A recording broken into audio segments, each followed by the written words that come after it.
Okay, ito si Kapeso. Saang banda nanira? Ay, nako naman, ito si... Hahaba tayo, Kapeso. Umamin ka na lang. Kasi, prangkang usapan, Kapeso, no? Walang personalan, no? Kasi, kahit pa paano naman, nagkasama tayo sa Kalingap. Ano, kahit pa paano, inaalala ko yun eh. Kahit pa paano.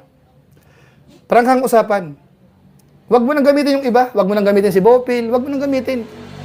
Mga tuwiran ka sa sarili mo. Ano po? Bakit ka naalis? Anong nangyari sa'yo?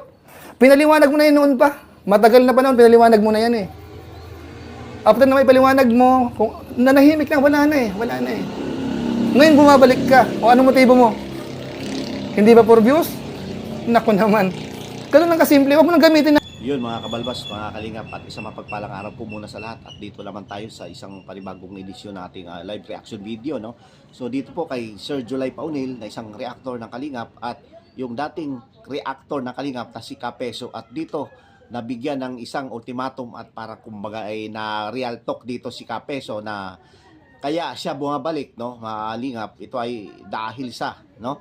Dahil sa Diyos lamang, no? So dito ay madali lang naman isip at i-analisa ito mga balbas kung ano ba ang habol ni Kapeso at ano ba ang gusto niyang mangyayari. Dahil kung ating pansinin, lahat ng mga vlogger or Kalingap reactor ay talagang kanyang binabato or talagang parang pang-aasar kumbaga, no? So dito na sa title natin dito ay parang kumbaga ay, di ba, kung ating mapansin yung thumbnail ko ay kumagat ng pain si Kuya July dahil nga parang kung ating makikita dito, no, talagang galit siya at talagang gusto niyang bigyan ng ultimatum at kung ating pansin ay galit na eh. Wala nang kumbaga dire-diretso na at para makikita natin parang kumbaga may pressure or may kumbaga, di ba, stress or something like na parang, di ba, makikita natin eh sa mukha ni Kuya July, di ba? So ito, diretsoin natin mga balbas. Mga anomalya ka sa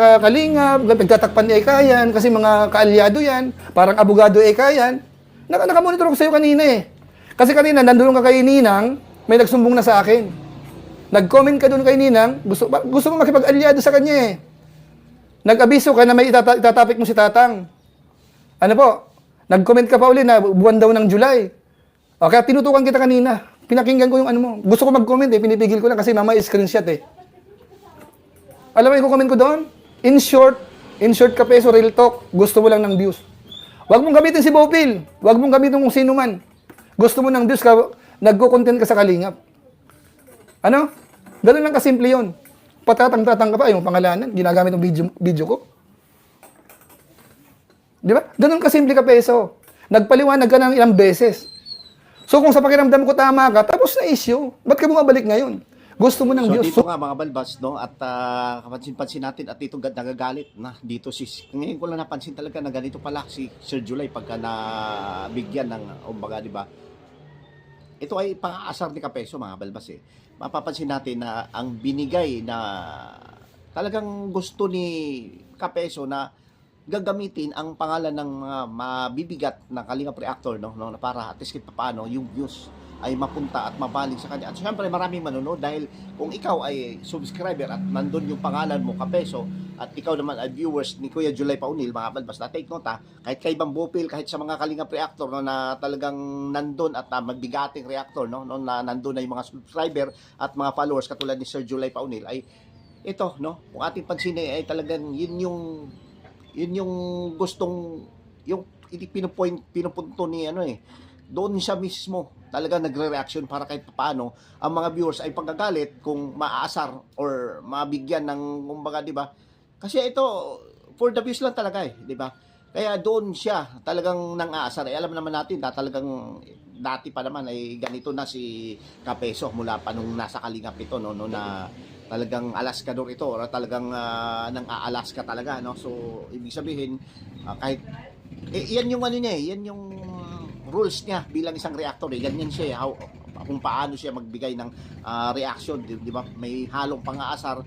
Dati nga ang inaasar niya yung mga kalaban ng Kalingap at ang mga talagang nandun, yung mga viewers na nambabash na Kalingap, pero ngayon baliktad na, no? Siya na ngayon ang nambabash or nang aasar dito sa mga Kalingap reactor, no? Kung ating pansinin, sad to say lang talaga mga kabalbas, at ito ay parang kumbaga isang tawag dito, yung parang siya ay nanalo, no? Siya ay nagtagumpay mga kabalbas dahil nga sa lahat ng mga binibigyan niyang pagre-reaction na mga Kalingap reactor ay kinagat siya or kinagat nila, no, yung pain dito ni Kapeso, no, na which is na talagang ating wala, kitang-kita naman na for the views talaga. Pero dun sa way kung paano at bakit, kasi ito rebuttal na to mabalbas siyempre sino panalo nito, no? So wala naman tayo kung saan naman, kasi given naman na may mga views talaga ang mga Kalingap reactor na mabigati, na sila Kuya Julay Paunil, no?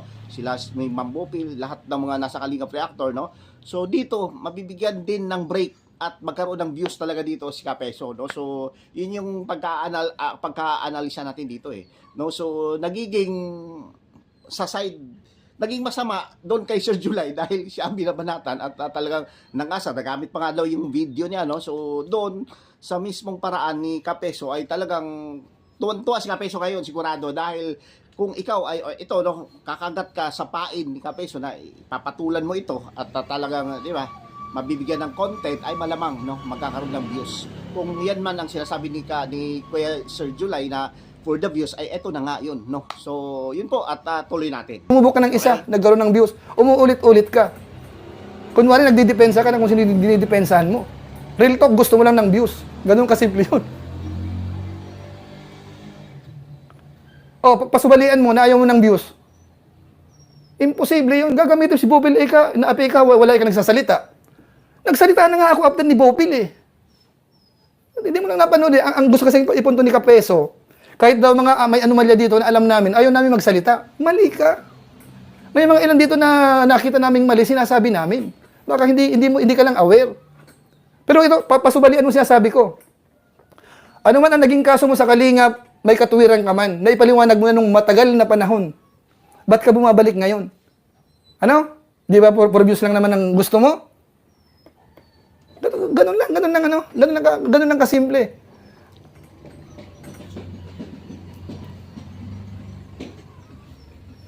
Sige, wala namang nagsasabi. Ang sinasabi ko lang, ginamit pa ang video ko. Totoo namang ginamit mo naka-public. Di ba?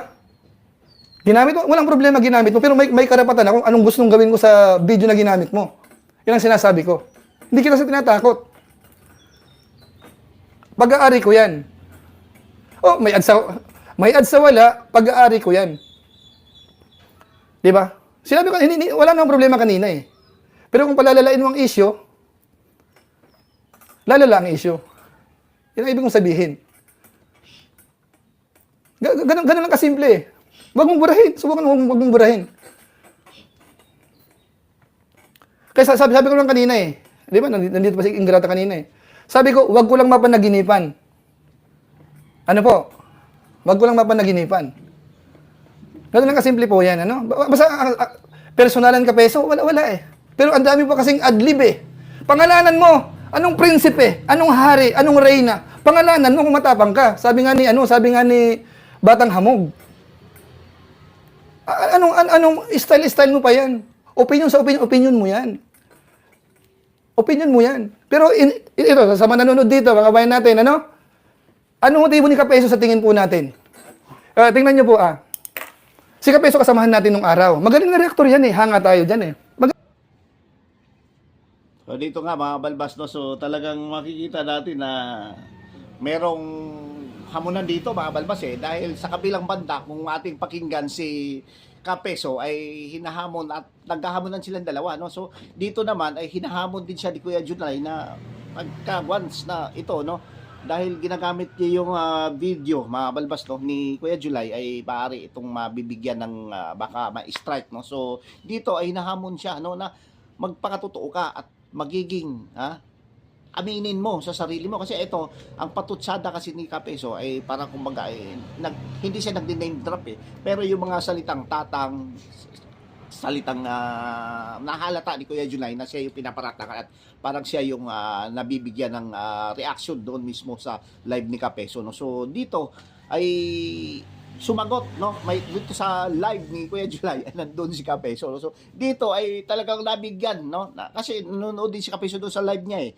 kaya dito pagka maaring magkaroon ito ng bagay, di ba? Kasi hinahamonan niya Sir July si Kapeso na umayos ka at magbigay ka kung ano ba ang gusto mo at ano ba ang iyong pakay dito sa mundo at bakit at sa mundo ng YouTube, bakit ka bumalik, no? So dito magkaroon na yan ng talagang rebuttal ngayon, no? So yun lang naman, no? Ang sa atin lang ay ito na, no?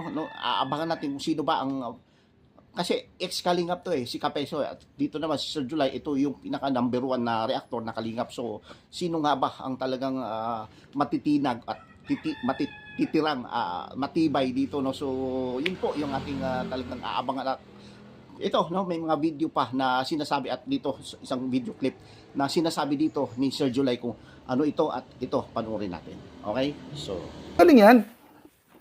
Nagkaroon ng issue yan, mga kabayan po natin. Huwag lang i-detalye, no? Pero dumating ka sa punto yan na talagang bumanat yan kay Kuya Bal. Alam ko, sumama ang loob niya. Ayaw ko na sanang balikan Ano po, yan ang nangyari dyan, no? Ngayon, di, umalis siya. Wala na. Ano po, ano man ang naging dahilan, ipagpalagay pa natin. Mali ang Kalingap, siya ang tama. Pagpalagay na natin, ito, ano yun, parang presuming without accepting, assuming without accepting, i-assume muna natin na siya ang tama. Naipaliwanag din na po yung matagal na panahon. A year ago, 2 years ago ba? Ilang taon na ba, gano'n ba katagal yan? 3 years ago, hindi ko na matandaan. Naipaliwanag niya yung panig niya.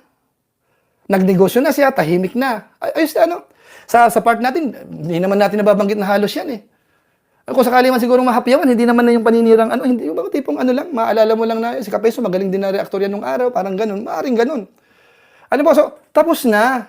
Ngayon, nagkaroon ng mga usapin sa Kalingap, nagko-content ka. Kuya ba nagsasabi na, wag nyo kaming i-content?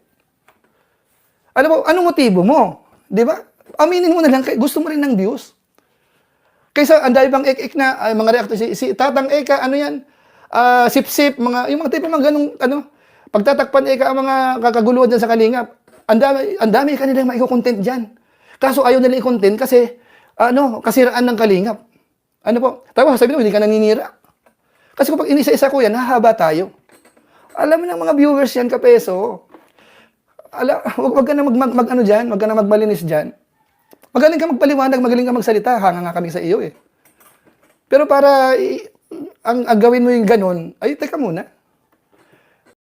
Mga balbas, no? So dito ating napansin at nakita ng talagang galit talaga ito si Kuya Sir July Paunil, no? Dito kay Kapeso, no? So aabangan natin dito, antabayan natin kung ano ba ang resback pa ni Kapeso rito at ano ba ang kanyang isasagot, no? So talagang batuhan ng mga magagaling at isipin natin at talagang sinabi naman niya kung magaling ka ay magpaliwanag ka kung ano ang motibo mo, bakit ka bumalik sa Kalingap at ikino-content ang Kalingap, no? So dito ay ang pahayag at malinaw siya na sinabi ni Sir July Paunil na talagang hindi at kadapat dahil iba nung bumalik itong si Kapeso dahil ang kanyang ginawa ay hindi katulad dati na yung kumbaga ay pagiging pro Kalingap. Ang nangyari ngayon ay nagiging anti at kinakalaban na mga reactor at mismo si Kuya Bal ay talagang kanyang binabalahura, So aabangan natin to mga balbas at hanggang sa muli, no? At isang mapagpalang araw po muna sa lahat, lalo sa ating ama na si Kuya Bal Santos Matubang at Edo Vlogs at kay Kalingap Rab at lahat ng mga Kalingap partners, reactors at sa lahat ng mga netizens at viewers at lahat ng mga talagang nakapag-subscribe ng Kalingap community. Thank you, God bless po at lagi po tayo mag-iingat. Bye-bye!